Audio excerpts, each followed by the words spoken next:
पैसे यायला सुरुवात झाली. मात्र आता या निवडणुकीत समीकरण बदलणार आहेत का?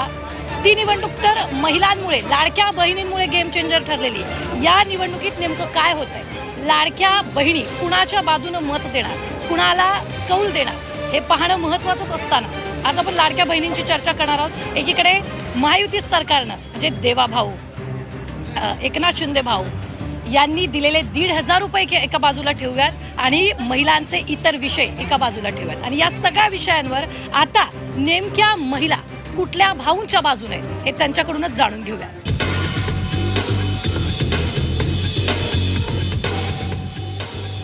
मावशी या मार्केटमध्ये आता मला भेटलेल्या आहेत. त्यांची 4थी पिढी या मार्केटमध्ये आज स्टॉल लावून बसलेली आहे. मावशी, काय विकता इथे? हेच मिक्स कडधान्य आहे, भिजवलेलं कडधान्य. म्हणजे माझी सासू सासरे हे सर्व तेच करत होते. आता 2001ला जेव्हा धंदे उठवले तेव्हा मी हे पॅकेट लावून बसायला लागली. अगोदर आमचा पूर्ण स्टॉल लागायचा याचा. मावशी, तुमच्या 4 पिढ्या म्हटल्यावर राजकारण तुम्ही बघितलं असेल. दादरचं तर म्हणजे विचारायलाच नको. ठाकरे बंधू एकत्र आले. हो, ते आलेत तर आम्हाला त्याच्याबद्दल खुशीच आहे आणि आदर पण आहे. कारण बाळासाहेब ठाकरेंनी ज्या टायमाला ही मुंबई घडवली, महाराष्ट्रासाठी त्यांनी खूप काही केलं आणि त्याच्याबद्दल आम्हाला खूप आदर आहे. आणि आताही आम्ही म्हणतोय की ते दोघं भाऊ एकत्र आलेत. आणि मावशी, लाडक्या बहिणीचे पैसे देवेंद्र फडणवीस आणि एकनाथ शिंदेंनी दिले. मग तुम्ही त्यांना मतदान केलं?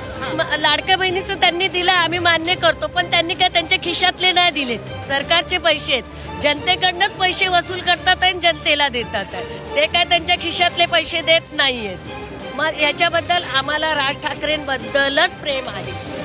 तेच आले पाहिजे, राज ठाकरे, उद्धव ठाकरे. एक संत्रा विकणाऱ्या मावशी आपल्यासोबत आता गप्पा मारतील आणि त्या सांगणार आहेत की लाडक्या बहिणींचा योजनेचा किती फायदा त्यांना झालेला आहे, त्यांच्या कुटुंबात इतर महिलांना झालेला आहे. आपण त्यांच्यासोबत चर्चा करणार. मावशी, 1 मिनिट इथे. किती वर्षापासून तुम्ही इथं थांबता? मी माझे आई वडील असतानापासून, माझी आजी असतानापासून मी इथे शिवाजी पार्कला शाळेत जायची. तेव्हा लहान असतानापासून मी इथे धंदा करते. आईला मदत करायची. शेवट मिलमध्ये माझे मिस्टर होते. मिलमध्ये ते संपलं, मिलचं बदलीमध्ये पैसे नाही मिळायचे. 500-400 रुपये पगार आता व्हायचं ना. माझं वय आता 66 आहे. बरं, घरात कोण कोण आहे? माझा मुलगा आहे, सून आहे आणि नातू आहे 2. तुम्हाला किंवा सुनेला लाडक्या बहिणीचे पैसे मिळतात काय? सुनेला नाही मिळत, मला भेटतं. लाडक्या बहिणीचे पैसे पुरतात का? नाही पुरत तर नाही. ते 1,500 काय होणार आहे? 1,500 रुपयात आपलं घर नाही चालत आहे. आपल्याला कमावं लागतात. पण ते सगळ्यात लाडक्या बहिणींना मिळतात म्हणून ते खुश आहेत. पण तेवढ्यात काय पुरे होतं का? आम्हाला ते नको आहे 1,500 रुपये. आता मत कुणाला देणार आणि का देणार? मत आता बघू कोणाला द्यायचं ते आपण ठरवूया मत कोणाला द्यायचं. पण आम्ही काय म्हणते, आम्ही मत देणार कोणाला द्यायचं माहिती आहे? जो आम्हाला आमची रोजीरोटी चांगल्या कायम स्वरूपात. आम्हाला किती वेळा फसवलं सगळ्यांनी, सगळ्या पक्षांच्याकडे गेलं, कोणी आमची दखल घेतली नाही. आम्हाला एवढंच पाहिजे, जो आमचं व्यवस्थित करून देईल, आम्हाला छोटे छोटे दुकानं बांधून देईल, गाळे बनवून देईल, त्यांना आम्ही मतदान करणार. तोपर्यंत आम्ही मतदान नाही करणार.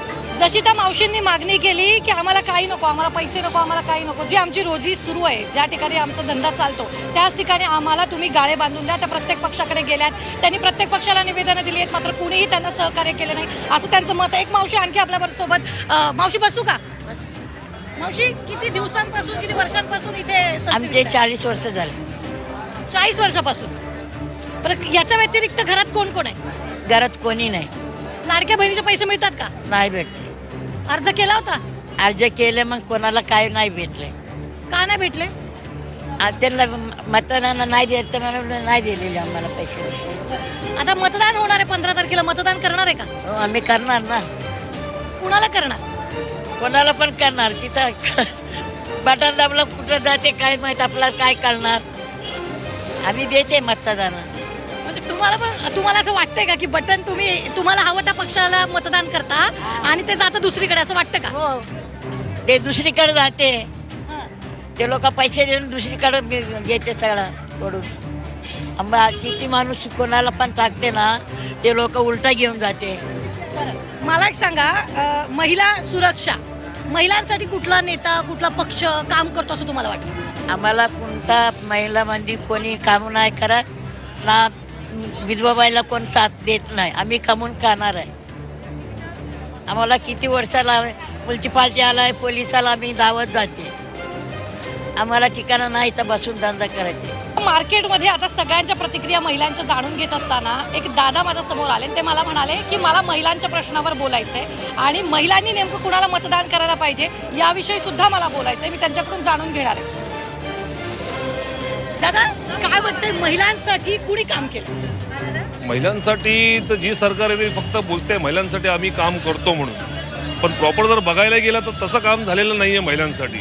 सध्या तर रेल्वेचं तुम्ही बघितलं, ट्रेनचं काय झालं ते, एक गार्डसुद्धाही नाही रेल्वेमध्ये. तर लोकलमध्ये कुठे कुठे सुरक्षा करणार? महिलांनी स्वतः आपली सुरक्षा केली पाहिजे. त्याच्यासाठी आर्म्स एक गव्हर्नमेंटकडून मागून घ्यायला पाहिजे महिलांना. मावशी, मोसंबी कशा दिल्या? 100 रुपये. जरा महाग नाही वाटत? स्वस्त आहे, किलोमध्ये आम्ही विकत नाही. पण सरकार तर 1,500 रुपये देते ना. 100 रुपयात मोसंबी जर घेणार तर बाकीचे पैसे काय करणार? काय करणार, आमची पण आता मजबुरी आहे ना. हे विकलं तरच आम्ही लोकांनी हे करायला, पोट चालायला लागतं ना. पैसे भेटतात का लाडक्या बहिणीचे? येतात. आपण ते KYC करायला लावले, पण काहीतरी प्रॉब्लेम असं नाही, KYC नाही करता. तुमचे पैसे बंद झाले. चालू आहे, अशी चालू आहे. कुठला नेता जास्त आवडतो? तो महिलांसाठी काम करतो. महिलांसाठी आता बोलत एकनाथ शिंदेच आहेत ना. एकनाथ शिंदेच काम करतात. म्हणजे आता लाडक्या बहिणीचं त्यांच्यापासूनच सुरुवात झाली ना. हां, आता जर मतदान जर तुम्ही 15 तारखेला कराल तर कुणाला कराल? आता कोणाला सांगू, कारण काय आता आमच्या फेरीवाल्यांसाठी जो कोण कुठलाच नेता लढत नाही. तसं बोलायला गेलं, कुठल्या पण पक्षाकडे गेले तर फेरीवाल्यांसाठी हात वर असतात. आता कोणाला मत द्यायचे, काय द्यायचं, चांगलं जर करत असतात त्यालाच मत द्यायचं. तर आमच्या पण काहीतरी समस्या त्यांनी दूर केल्या, कारण आमच्या ह्याच्यावरच पोट आहे, का आम्हाला नोकऱ्या नाही, काही नाही. आदित्य ठाकरे एकत्र आले, कसं बघता? जशी नवीन ज्वेलरी मार्केटमध्ये आली की नाही, आदित्य ठाकरे, अमित ठाकरे